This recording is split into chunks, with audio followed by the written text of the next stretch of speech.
tickets, I ain't gonna lie. If I was up there, I'd be out the fucking window screaming.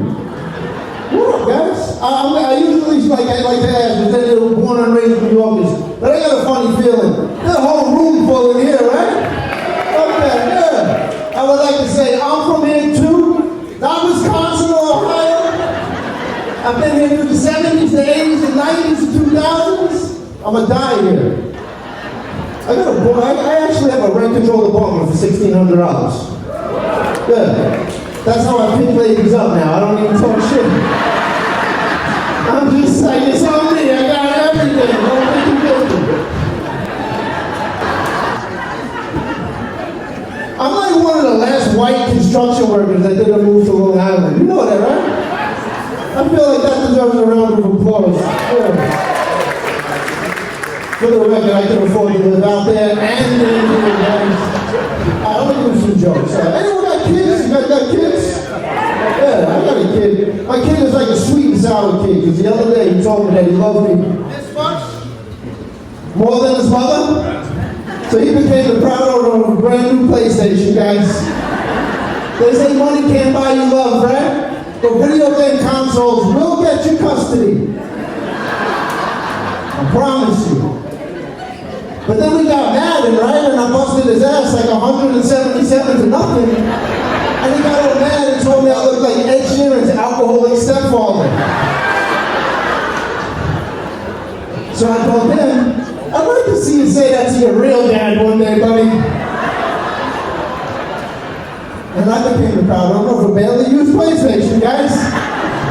Which leads me to my next question. It's like totally unrelated to anything I've said already.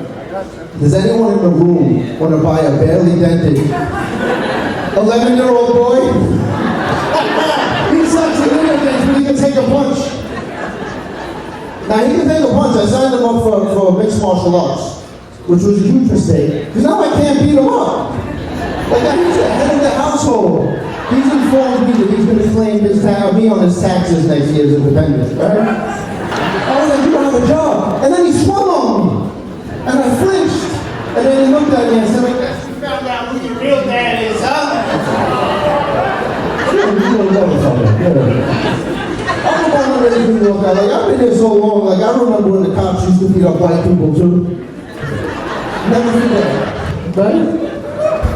But I used to write graffiti like on the subway and shit. Like I love the subway. I feel like it's the ninth wonder of the world. Because you see the most amazing things on the subway. Like you can see a guy eating a full pizza, taking a shit in the bucket, right?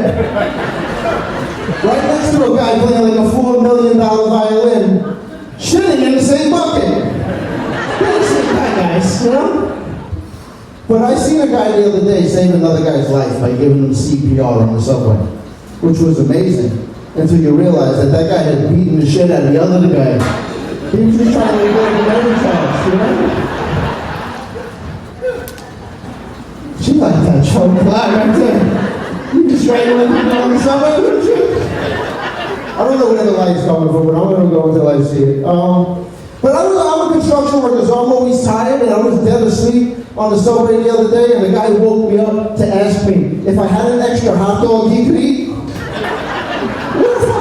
Get woken up on public transportation like that, right? First of all, I said, how fat do I look that you're asking me if I have fucking extra processed meats on my person, right? And then I told him, no, I don't have one hot dog, much less extra hot dogs to be passing out out here. I said, why are you asking me if I have extra hot dogs? He said, because you look like you have extra hot dog money. Because this is not an extra hot dog economy, you know what I mean? But I played along with him, and I was like, look, I don't eat hot dogs because they're disgusting. But if you can sing the national anthem, I'll buy you whatever you want. So without missing a beat, he said, Born in the USA by Bruce Springsteen.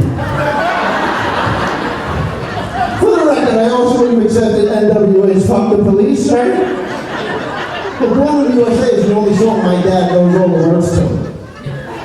There's a joke about my dad being homeless, guys. Remember this, that last part? That's okay, that's all right. Let's see. There's some surprising things about me. I'll end on this. I do a lot of shows as a comic. I recently did a charity show, which is just a fancy way of saying I didn't get paid for shit, right? You know? Like, they didn't even pay me in peanuts. They paid me in these nuts, guys, right? That was like $15. That was adorable, man. But like, there was a lady in the front row heckling for me, for my whole set, saying things like, you suck, I don't want to see this anymore. And then finally she said, I'll see you outside after your set, pussy. So I went outside after my set, and I'm no pussy, right, guys? And I was like, Mom, I don't think they're going to let you back in if you keep drinking like that. Yo, you guys are going to make it. Thanks for coming out and call that.